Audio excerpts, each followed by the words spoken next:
So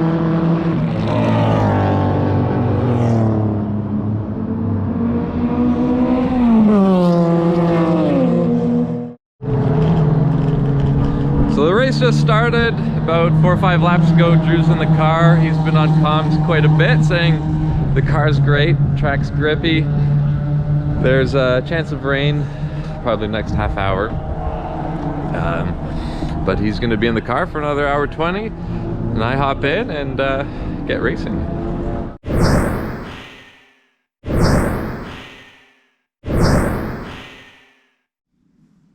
About 15 minutes before Drew was to hand off the car to me to do my stint, he got on the radio and reported a loss in power. The top speed was severely compromised. He couldn't rev the engine past 4,000 RPM, but we didn't know what to do. We didn't know what the problem was. We were unprepared. So we said, stay out, you're almost done, then bring it back in. We'll put me in the car and get the code reader on it, try and figure out what the problem is, and hopefully clear any codes in the pit lane. It was a massive loss being in a race. Every time whenever you go into the pits unnecessarily, you're getting lapped, and it makes it incredibly hard to get those laps back. So we were in the pits and down in the paddock with the car for about an hour and a half, I would say, trying to figure out this issue. It ended up being a low oil pressure, which caused VTEC to fail in our Honda engine. But the engine management, our systems weren't up to snuff to be able to determine that right away, so it took quite a while.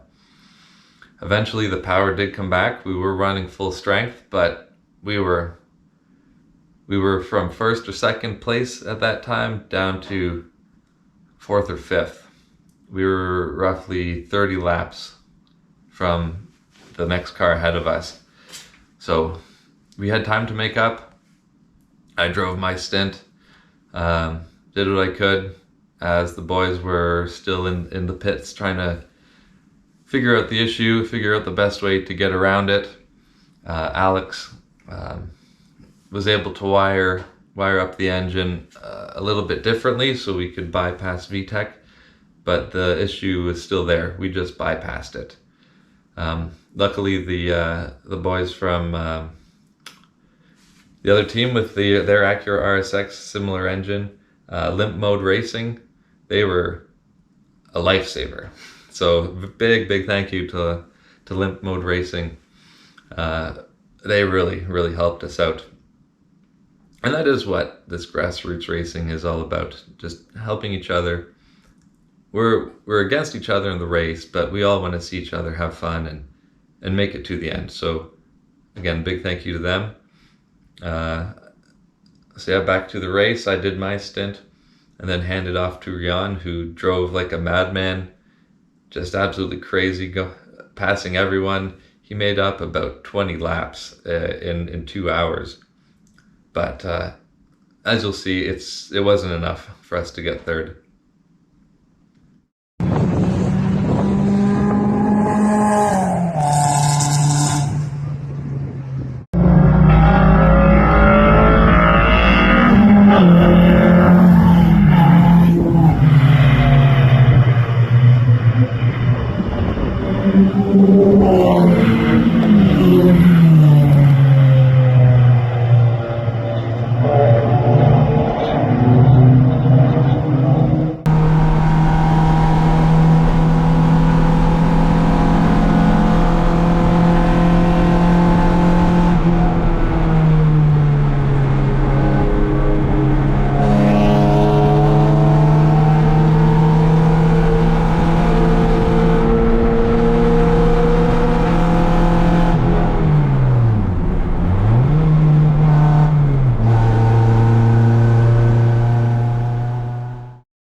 We did finish the race. We completed the 8 hours, brought home 4th place out of 8th, so we are very proud of that. it was a big accomplishment for the whole team. Drew drove great. I drove extremely consistently, and Rian was just on fire. He was driving through intense fog and intense downpour. The inside of the windshield, of course, having no HVAC, no heat, was completely fogged over. He didn't have a GoPro in the car, but he was saying he could only see by the rain lights of the cars in front of him. So going 175, 180 into a hard turning point and just trusting the cars in front of them to do the right thing and for him to follow, that's crazy. It takes balls to do that. So when he got back, it was big congratulations for bringing that car home. He was off the track, dodging cars, sliding left and right. So yeah, Rihanna was crucial as well. And then Drew finished it off. However, not without issue. The last half hour or so, power did start dropping back down.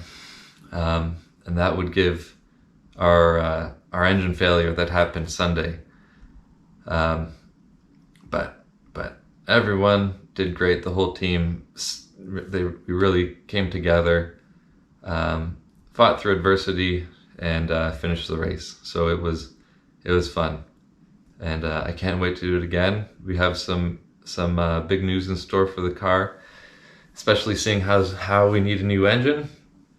There's some works in progress, some new sponsorships coming, but you'll have to watch those videos to find out. And yeah, thanks for watching. That's episode 3. We'll see what episode 4 brings. But stay tuned and have fun.